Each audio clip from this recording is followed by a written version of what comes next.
morning, good afternoon, good evening, wherever you'll be watching this from. My name is Woli Erifemi. So I promise you on Instagram that I'll be sharing something with you, very powerful thing. I shared it earlier this year. I shared it last year, but I haven't put it on YouTube at all. So I decided that I will put it on YouTube. Now, a lot of people in modern day Christianity, let's call it in Christendom or in Christianity that we see today, it's kind of divided. And that's because a lot of people choose to place their own interpretation on certain things. A lot of people try to do things according to how they prefer it. They like to do things according to, okay, this is how people will accept it. If I do it this way, then I won't have too many people, arguing with me. So people don't even want to go into the Bible, to find out what is the real truth and what is the fact about the matter. What am I talking about? I'm talking about the spirituality in Christianity. Yes, because every religion has its own aspects that is spiritually motivated and spiritually modified. Every religion, okay? It's just like me telling you now, maybe for the first time, you will hear it that prayer is spiritual, okay? It's not a physical activity, it's spiritual. When you're communicating with your divine creator, it's spiritual. Praise, when you're praising God, it's spiritual. When you're fasting, it's spiritual. You cannot compare fasting to dieting. For example, when you're fasting, it's spiritual. When you're meditating, it's spiritual. You cannot compare when you're meditating to when you're thinking or when you're anxious. It's spiritual. So I want to let you know that the same way these activities that seem so physical are actually spiritual in nature, the use of articles of faith is not against the Bible. It is not fetish, as people like to claim. People like to say that, oh, if you use an oil or a soap or water, that you're fetish or that you do not have faith or you're not a Christian. And I'm here to tell you, maybe for the last time, that these things are not fetish. For you to use a candle in your prayer is not fetish.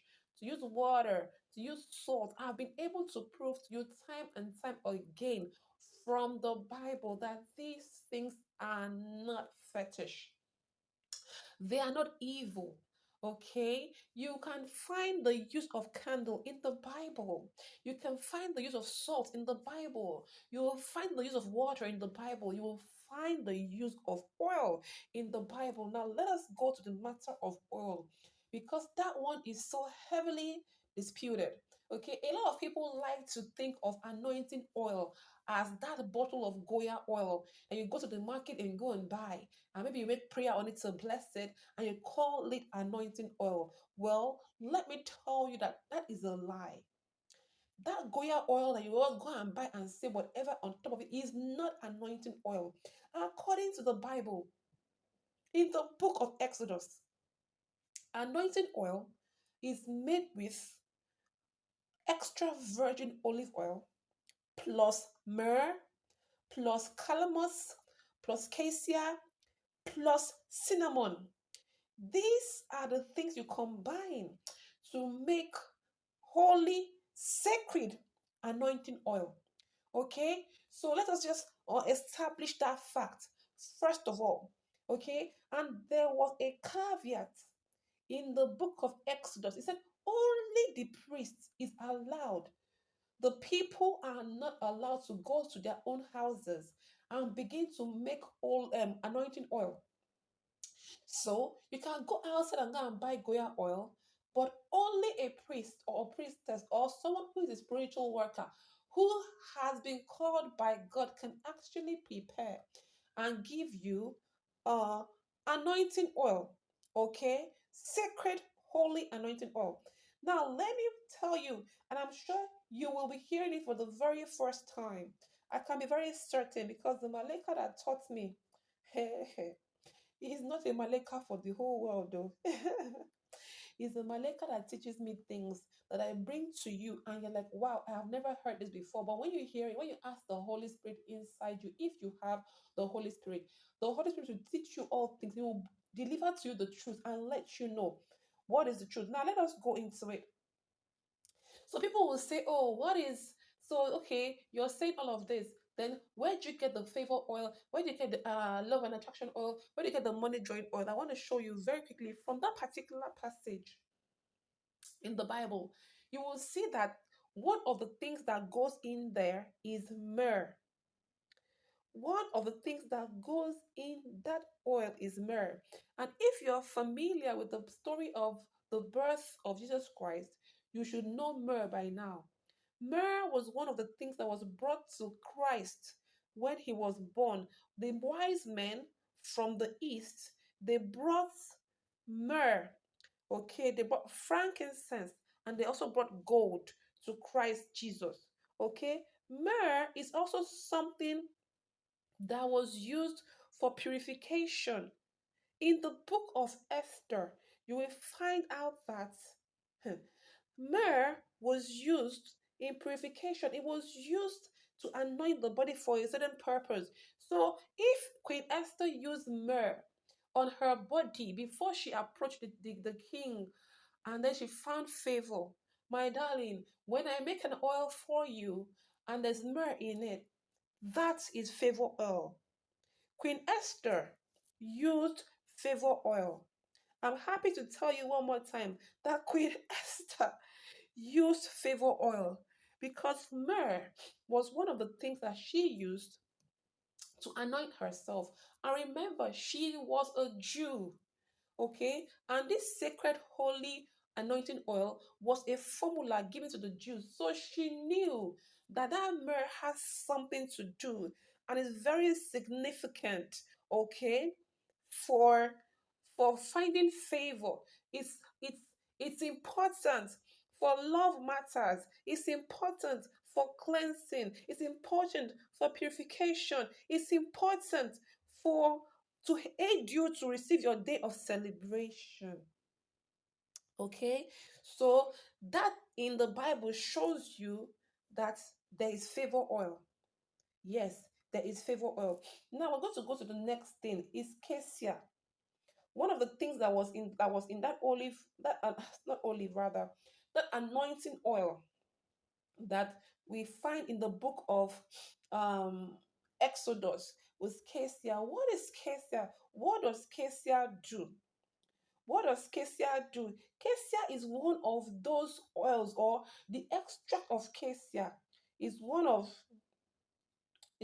those oils, okay, that is also for purification. It's also for purification. It also helps you to increase your vibrations, okay? It's also a road opener. It clears obstacles. So when I tell you that there's a road opening oil, yes, my darling, it is found in the Bible because that particular holy anointing oil was made of olive oil and cassia as well. Okay, cassia as well. And it's very important for you as a person, as you know, it doesn't matter your religion actually. It's important for you to understand this, that these things are found in the Bible. Okay, another thing that was found in that oil was calamus. Calamus. Okay, even though calamus is not, not a lot of people know about calamus, but calamus is used for getting favor. Calamus is used for influencing the will of another person. Calamus is used for domination or command work. Calamus is used for promise and fail destruction. Yes, to destroy promise and fail. Okay, sometimes calamus is even used to purify the dreams. Listen, if I tell you there's a promise and fail destroyer oil, or there's a compelling oil, or there's an oil that you can use for grant your wishes, prayers, darling, it's in the Bible because that particular sacred anointing oil that God gave to them in Exodus contains calamus. Now I'll go to the last one so you can understand very, very well. The last one is cinnamon, and I'm sure you've heard a lot about cinnamon, darling. Cinnamon is one of the powerful spices that is included in that sacred anointing oil that God gave to them in the book of Exodus. Cinnamon is very powerful for many, powerful for love and attraction, powerful for making things to be speedy. Okay, that means fast luck, for instance. Okay, for speedy manifestation, for love, for protection. You talk about cinnamon. Okay, you talk about cinnamon. So it's not a coincidence or a mistake that God made our fathers of old include all those things in the olive oil to make it into sacred holy anointing oil. So don't let anybody fool you and say, that thing is fetish, it's evil. These things are made by God, and He gave the formula to the priests. Okay? And they're the ones who have the authority to do it. They know how. And also they know the spiritual implication of things. Okay, so all these things, you're gonna say, how do we know? Let me tell you something. There's nothing that is coincidental. Okay, let me ask you, how do you know that rice gives you carbohydrate? Okay, how do you know that rice gives you carbohydrate? How do you know that chicken is protein? How do you know that it's good to eat vegetables? For instance, darling, these things were tested over time and the results were observed. The mere fact that it is mentioned in the book of Exodus and the book of Esther, it means that people have been using these things, and certain things were observed to happen, as you can see in the case of Queen Esther. After applying that oil to her body that has myrrh and these other things, she was able to obtain favor by the grace of God. Like I always tell you, all these articles of faith, they work with your faith in God and by the grace of God. Okay? Just like when you eat something, it won't just manifest the properties like that. It has to go through a process of digestion, assimilation, and so forth for it to not give you that protein or that carbohydrate. The same way, you have to go with that particular anointing oil or article of faith or candle or water or soap or whatever. You go through the process of making your prayer, having faith, believing, and also doing the requisite work that you need to do. And certainly, under the grace and by the power of God and in the name of Christ our Lord, you will testify. Well, with these few points of mine, I believe I've been able to show you directly from the Bible that these things are not fetish. Don't allow anybody to fool you, or don't allow anybody to don't allow anybody to deceive you. You yourself need to find out the truth. Okay, you also need to break it down and try to understand how did these things come about. In the book of Exodus 30, verse 22 to 25, you will find it. And also in the book of Esther as well, you will find it. And also in the book of Mark, you will find that people were also anointed with olive oil. And it wasn't just ordinary plain olive oil, but this awesome spiritual oil. And I hope that you will contact us for whatever issue it is. We have the proper and accurate and appropriate solution for whatever it is. We do not work with any dark magic or any dark arts. We work with the power of God. We walk under Christ. We work with the holy angels, work with the Holy Spirit to bring solutions to you. And we pray to God that you will be the next in line to testify. To like come your way again next time. It's bye for now. Hallelujah. Shalom.